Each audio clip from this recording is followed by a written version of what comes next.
जब मेरे नाजुक कंधों पर ये जिम्मेदारी सौंप दी गई तो क्यों ना इस अवसर का फ़ायदा उठाया जाए। सर्वप्रथम माँ शारदे के चरणों में कोटि कोटि नमन करता हूँ। प्रतिभा और आध्यात्मिकता की सुयोग मेरे सामने बैठी नारी शक्ति को नमन करता हूँ। वह वटवृक्ष जिसकी छाँव में यह विद्यालय फल फूल रहा है, ऐसे कृतज्ञता अभिभूत और जीवन सौंदर्य के पार की आदरणीय प्रधानाचार्य महोदय प्रकाश जी जाखड़ को नमन करता हूँ। और इससे पहले खेतड़ी के बीओ रहे आदरणीय वर्तमान में हमारे पीओ महोदय श्रीमान रुपेंद्र जी को नमन करता हूँ। इस असीम प्राकृतिक सौंदर्य की प्रतीक कालोटा की पावन भूमि को नमन करता हूँ और नमन करता हूँ उस ईश्वर को जो मुझे यहाँ बोलने की शक्ति दे रहा है। जब आदरणीय रतन जी को नमन करता हूँ, मेरे बड़े भाई साहब जिन्होंने इस काबिल समझा और यहाँ मुझे बोलने का अवसर दिया। शाम को इन्होंने फ़ोन किया और मुझे बताया कि आपको महिला सशक्तिकरण पर बोलना है। तो मैं विचार करने लगा कि क्या 21वीं सदी में वाकई महिला सशक्तिकरण की आवश्यकता है। विचार करते करते मैं जिस निष्कर्ष पर पहुंचा वो आपके सामने रखना चाहूँगा कि जीवन के सौंदर्य का शब्द रूप है काव्य। जीवन के सौंदर्य का शब्द रूप है काव्य। अगर मनुज होना भाग्य है तो स्त्री होना सौभाग्य। बहुत बढ़िया बात। आज अगर हम किसी भी क्षेत्र की बात करें, मैंने ये सोचा कि एक महिला क्या होती है। महिला वो होती है जो प्रतिभा की पराकाष्ठा लिए होती है।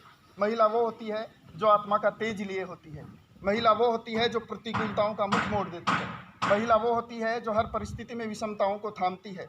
महिला वो होती है जिसकी सोच के आगे सिंहासन डोलने लगते हैं। महिला वो होती है जिसके हृदय की हुंकार के आगे साम्राज्य सिमटने लगते हैं। जिस प्रकार महारानी लक्ष्मीबाई के हुंकार के आगे उस समय अंग्रेज़ों का इतना बड़ा औपनिवेशिक साम्राज्य था, वो सिमटने लगा था। तो मेरा मन मस्तिष्क और मेरा हृदय द्रवित होकर महिलाओं के जज्बे और हौसले के आगे नतमस्तक होने लगता है। आज अगर हम किसी भी क्षेत्र की बात करें 21वीं सदी में, तो महिलाएं हर जगह अपना परचम लहरा रही हैं। एक तरफ सुनीता विलियम्स के रूप में अंतरिक्ष में अगर उड़ान भर रही हैं, तो दूसरी तरफ गहरे महासागरों में जाकर मोती खोज रही हैं। एक तरफ अगर सरहदों की दहाड़ बनकर राष्ट्र की रक्षा कर रही हैं, तो दूसरी सामने बैठी नारी शक्ति राष्ट्र निर्माता बनकर देश के छलनी हुए जिगर को मरहम लगाने का काम भी कर रही है। एक तरफ हम देखते हैं तो कानून व्यवस्था के साथ साथ यातायात का प्रबंधन कर रही हैं, तो दूसरी तरफ वित्त और बैंकिंग प्रबंधन कर रही हैं। शायद ऐसा कोई क्षेत्र बचा ही नहीं है जिसमें कभी पुरुषों का वर्चस्व हुआ करता था। आज वहाँ पर महिलाएं न अपनी उपस्थिति दर्ज करा रही हैं, बल्कि सफलता के नए आयाम, नए झंडे स्थापित कर रही हैं। अगर वैदिक काल की बात करें तो उस ज़माने में महिलाओं को बहुत उच्च स्थान प्राप्त था। महिलाएं बैठकर, आपने नाम सुना होगा, लौह मुद्रा अनुसुया जैसी महिलाएं थी। वो बड़े बड़े विद्वानों के सामने शास्त्रार्थ किया करती थी, अनुष्ठान और यज्ञों में भाग लिया करती थी। वो शिक्षा की अधिकारी होती थी और वो पिता की संपत्ति में बराबर का हक रखती थी। लेकिन उत्तर वैदिक काल आते आते और मध्य काल आते आते महिलाओं के साथ दोयम दर्जे का व्यवहार होने लगा और उन्हें घर की चार दीवार के अंदर कैद करके एक भोग की वस्तु समझा जाने लगा। लेकिन आज हालात बदल गए हैं। कोई जरूरत नहीं। आज हालात बदल गए हैं। 21वीं सदी में अगर हम बात करें तो महिलाओं की वो स्थिति नहीं है जो मध्यकाल में हुआ करती थी। कहने का मतलब यह है कि अगर हम मौलिक रूप से देखें तो किसी भी दृष्टि से महिलाएं पुरुष से कमतर नहीं हैं, बल्कि सामाजिक परंपराओं के नाम पर महिलाओं को इस तरह दबाया गया कि वो अपनी पहचान भूल गई और एक प्रश्न चिन्ह उनके सामने उठ खड़ा हो गया कि मैं कौन हूँ। वरना अगर एक देखा जाए, एक सामान्य जो मनुष्य होता है, दर्द मापने की इकाई होती है डेल। एक सामान्य मनुष्य 45 डेल का दर्द बर्दाश्त कर सकता है। उसकी सहन क्षमता 45 डेल का दर्द बर्दाश्त करने की होती है, लेकिन जब एक माँ एक बच्चे को जन्म देती है तो जो प्रसव पीड़ा का दर्द होता है वो 57 डेल तक पहुंच जाता है। तो फिर किस दृष्टि से महिला पुरुष से कम है? अगर पुरुष के पास ताकत है तर्क की, विचार की, बल की, तो स्त्री के पास ताकत है प्रेम की, स्नेह की, वात्सल्य की, सहनशीलता की, त्याग की, उदारता की, ईमानदारी की, कर्तव्य परायणता की, दान की, दया की। किसी भी दृष्टि से महिला पुरुष से कम नहीं है। अगर कम है तो हमारी सोच है। हमें ये विचार करना होगा, महिलाओं को खुद को ये सोचना होगा कि आप तो सशक्त हो। मैंने जो विचार किया, रात को मैंने विचार किया तो मेरे सामने ये निष्कर्ष निकल के आया कि किसी भी दृष्टि से महिलाएं पुरुषों से कम नहीं हैं, लेकिन वो खुद अपने आप को कम समझती हैं और जो ये पुरुषत्व है, पुरुषत्व का अहंकार है, वो भी महिलाओं को कमज़ोर करने पे तुला हुआ है। मैं रोज़ाना विद्यालय आता हूँ, वहाँ देखता हूँ इतने वो भारी भारी गट्टर लेके महिलाएं, ईंधन के गट्टर लेके मुझे प्रतिदिन मिलते हैं। कई बार मेरे से जुड़ने वाले लोग हैं, मेरा स्टेटस भी देखते होंगे, तो मैं देखता हूँ कि ये महिलाएं रोज़ाना प्रतिदिन इतना वजन लेके ये आती हैं। ये किस दृष्टि में पुरुषों से कम हैं? आपके घर में अपने माताएं, बहनें, पत्नियां सबको हम देखते हैं। मैं विचार करता हूँ कि इनको कभी आराम ही नहीं मिलता। आप नौकरीशुदा होकर भी सुबह घर का काम करके आती होंगी, जबकि हम यहाँ स्कूल से जाते हैं, कोई भी काम करके जाते हैं, पुरुष जाता है वो इंतज़ार करता है मुझे मेरी धर्मपत्नी या मेरी बहन या मेरी माताजी मुझे चाय बना के ला के दें। लेकिन क्या हम खुद विचार करते हैं कि हम भी कभी ऐसा करते हैं, कभी इनको आराम दें? तो किसी भी दृष्टि से महिला पुरुष से कम नहीं है। कम है तो अपने आप को कमज़ोर समझने की सोच। कई बार विद्यालय में ऐसी स्थिति बन जाती है, तो मैं तो महिलाओं से ये आह्वान करना चाहूँगा कि आप अपनी सोच को बदलें। स्वामी विवेकानंद जी की जयंती हम मना रहे हैं, तो स्वामी जी ने कहा था कि किसी भी राष्ट्र की अगर वास्तविक स्थिति को नापने का पैमाना है तो उस राष्ट्र में महिलाओं की स्थिति देख लो कैसी है। महात्मा गांधी ने कहा था कि मैं भारत को आज़ाद उस दिन भारत को असली आज़ाद मानूंगा जिस दिन रात के 12 बजे एक सुनसान सड़क पर महिला निर्भय होकर, निडर होकर घूम सकेगी। तो अभी तो हमारी आज़ादी अधूरी है और उसके लिए हम सब जिम्मेदार हैं। हम सब का मतलब ये समाज, पुरुष महिलाएं, हम सब। तो हमें इस सोच को बदलना होगा कि महिलाएं कमज़ोर हैं। कल हमारे साथी हैं, मैं नाम नहीं लूँगा, लेकिन उनका फ़ोन आया कि मैं डॉक्टर कुमार विश्वास को बहुत पसंद करता हूँ, लेकिन मुझे थोड़ा सा दुख है कि वो मेरी जाति की महिला से उसने शादी कर ली। वो किसी भी जाति के थे, मैं नाम नहीं लूँगा।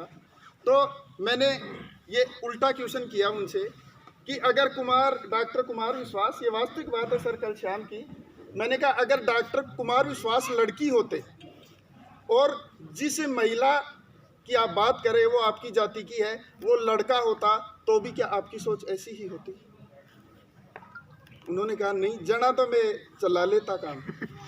मतलब कहीं ना कहीं हम महिलाओं के साथ दोयम दर्जे का व्यवहार करते हैं। बस इसी सोच को बदलने की आवश्यकता है।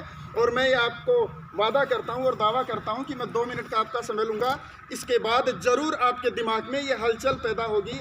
आप महिलाओं की सोच भी बदलेगी और जो मेरे साथी बैठे हैं पुरुषों की सोच भी बदलेगी कि वाकई में सिर्फ हमारी सोच बदलने की आवश्यकता है। किसी भी दृष्टि से महिला पुरुष से कम नहीं है। आज ऐसा कोई क्षेत्र नहीं बचा है जहाँ पर महिलाएं काम नहीं कर रही हो और बहुत अच्छा काम कर रही हैं। अगर महिलाएं कमज़ोर होती तो रजिया सुल्तान, उस समय तो पुरुषों का बहुत ज़्यादा प्रभुत्व हुआ करता था समाज में। रजिया सुल्तान एक बहुत ही, जिन्होंने इतिहास पढ़ा है उनको जानकारी होगी, आप सब शिक्षक बंधु हैं, आपको पता होगा, एक बहुत सफल शासिका रही है। अगर महिलाएं कमज़ोर होती तो इंदिरा गांधी को आज तक की सबसे सफल प्रधानमंत्री नहीं माना जाता।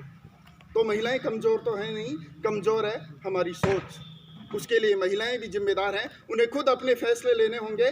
और मेरी नज़र में सोच का मतलब है आज़ादी। और कोई ज़रूरी नहीं है कि कोई बहुत पढ़ा लिखा और प्रतिष्ठित व्यक्ति है तो अपने घर में महिलाओं को आज़ादी देगा। कल एक वीडियो वायरल हो रहा था, आपके पास भी किसी के पास आया होगा, कोई मारवाड़ साइड का था, एक युवा सा लड़का था, बोला वो उसकी महिला सरपंच बनी है, तो वो गांव वालों ने कहा कि उसका लाके चेहरा तो दिखाओ हमें। तो क्या मन सरपंच की पीठ कौन मुँह छोड़ दूँ सरपंची, पर मेरी मेहरबानी लहंगा के सामान को दिखाऊँ। ऐसी हमारी सोच है। और मुझे तो यहाँ अपने भी, वो तो मारवाड़ की बात है, अपने से थोड़ा पिछड़ा हुआ क्षेत्र है, झुंझुनू, सीकर, ये तो शिक्षा के क्षेत्र में अग्रणी जिले हैं। इनमें भी आपने देखा होगा हाल ही में सरपंच चुनाव हुए हैं, पंचायत समिति चुनाव हुए हैं, उनके दौरान जब महिला जीत जाती है तो उसका नाम लिखा जाता है। वो महिला का नाम है रेखा, पति का नाम है वेद प्रकाश। मैंने देखा हमारे पड़ोस के गाँव में तो लिखा रेखा वेद प्रकाश खेदड़। मैंने कहा मुझे कोई आपत्ति नहीं है अगर आप महिलाओं के साथ उसके पति का नाम लिखते हो, मुझे कोई आपत्ति नहीं है, लेकिन अगर पुरुष जीतता है तो उसके नाम भी फिर उसकी पत्नी का नाम लिखना चाहिए, उसके नाम के आगे। ऐसी क्या आवश्यकता पड़ गई? क्या वो महिला अपनी पहचान बनाने में सक्षम नहीं है कि उसके नाम के आगे पति का नाम जोड़ा जा रहा है? बस ये सोच हमें बदलने की आवश्यकता है। और वैसे भी रामधारी सिंह दिनकर कहते हैं कि वसुधा का नेता कौन हुआ, वसुधा का नेता कौन हुआ, भूखंड विजेता कौन हुआ, अतुलित यश क्रेता कौन हुआ, नवधर्म प्रेरणता कौन हुआ, जिसने न कभी आराम किया विघ्नों में रहकर काम किया, जिसने न कभी आराम किया विघ्नों में रहकर काम किया। है कौन विघ्न ऐसा जग में जो ठहर सके वीर नर के मग में, खम ठोक ठेलता है नर जब पर्वत के जाते पांव उखड़, मानव जब जोर लगाता है पत्थर पानी बन जाता है। मेरी माताएं बहनें तो कभी आराम करती ही नहीं है। तो पुरुष से महान तो यह है जिस माँ से हमने जन्म लिया है। पुरुष भले ही कितने भी ऊंचे पद पर पहुंच जाए, लेकिन वो स्त्री से जन्म लेकर आता है, तो फिर वो स्त्री उससे कमतर कैसे हो गई? इस सोच को हमें बदलने की आवश्यकता है। आपका ज़्यादा समय नहीं लूँगा। मेरी माताओं बहनों से ये आह्वान करना चाहूँगा कि वसीम बरेलवी साहब की 2 पंक्तियों को अपने जीवन में उतार लेना। उस दिन से आपके ऊपर जो प्रतिबंध लगाए जाते हैं वो प्रतिबंध कम हो जाएंगे। अपनी हक की आवाज़ हमेशा उठाना। वसीम बरेलवी साहब कहते हैं कि उसूलों पर आँच आए तो टकराना ज़रूरी है, उसूलों पर आँच आए तो टकराना जरूरी है, जो जिंदा हो तो जिंदा नजर आना जरूरी है।